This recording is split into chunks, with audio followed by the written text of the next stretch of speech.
ଦିନେ ଗୋଟେ ସହରରେ ଦୁଇ ସାଙ୍ଗ ରହୁଥିଲେ। ସେ ଦୁଇ ସାଙ୍ଗ ଗୋଟିଏ ଦିନ ସମୁଦ୍ର କୂଳରେ ଶଙ୍ଖ ଯୋଗାଡ଼ କରିବାକୁ ଗଲେ। ତେଣୁ ସେହି ଶଙ୍ଖ ଗୁଡ଼ିକୁ ବିକ୍ରି କରି ନିଜ ପାଇଁ କିଛି ଟଙ୍କା ଜମା କରିହେବ।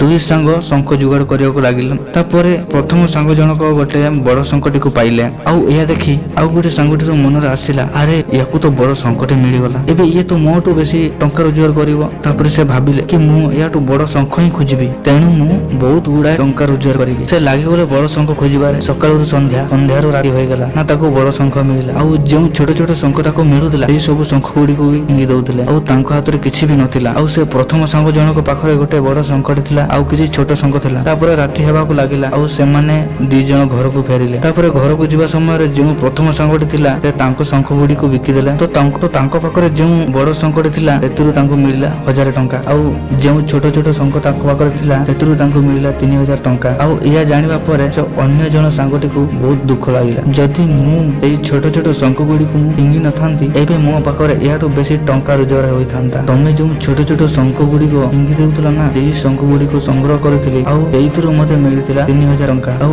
ଏକଥା ଜାଣି ଅନ୍ୟ ଜଣ ସାଙ୍ଗଟି ଆହୁରି ବେଶୀ ନିରାଶ ହୋଇଗଲା। ଏହି କାହାଣୀରେ ମୋର କହିବାର ଉଦ୍ଦେଶ୍ୟ କି ଆମେ ବଡ଼ ବଡ଼ ଜିନିଷ ପଛରେ କେତେ ଗୁଡ଼ାଏ ଛୋଟ ଛୋଟ ଜିନିଷ ବା ଆମେ କହିବା କେତେ ଗୁଡ଼ାଏ ଛୋଟ ଛୋଟ ସୁଯୋଗ ସବୁ ହାତରୁ ହରାଇ ଦଉଛେ। ଆମେ ଆମର ଦିନକୁ ଦିନ ଜୀବନରେ ବି କେତେ ଗୁଡ଼ାଏ ଛୋଟ ଛୋଟ ଜିନିଷକୁ ଇଗ୍ନୋର କରୁଛେ। କିନ୍ତୁ ଏହି କଥା ଆପଣମାନଙ୍କୁ ଜାଣି ରଖିବା ଉଚିତ, ଛୋଟ ଛୋଟ ଜିନିଷ ଆଗେ ଯାଇ ବହୁତ ବଡ଼ ରୂପ ଧାରଣ କରିଥାଏ। ତେଣୁ ସବୁ ଛୋଟ ଛୋଟ ଜିନିଷ ଉପରେ ଧ୍ୟାନ ଦିଅ, ତାକୁ କେବେ ଇଗ୍ନୋର କରିବ ନାହିଁ। ଆଉ ଆଗକୁ ଯାଇ ଆପଣଙ୍କୁ ଏହାର ମୂଲ୍ୟ ଜଣାପଡ଼ିବ। ମୁଁ ଏହା ବି କହୁନି କି ଆପଣ ଛୋଟ ଭାବନାର ଛୋଟ ହିଁ କର ବୋଲି। ମୋର କହିବାର କାରଣ କି ଆପଣମାନେ ବଡ଼ ଭାବନ୍ତୁ, କିନ୍ତୁ ସେଥିପାଇଁ ସବୁ ସେଇ ଛୋଟ କର, ଯେମିତି କି ଆପଣଙ୍କର ଲକ୍ଷ୍ୟ ଆପଣଙ୍କୁ ହାସିଲ ହେବ।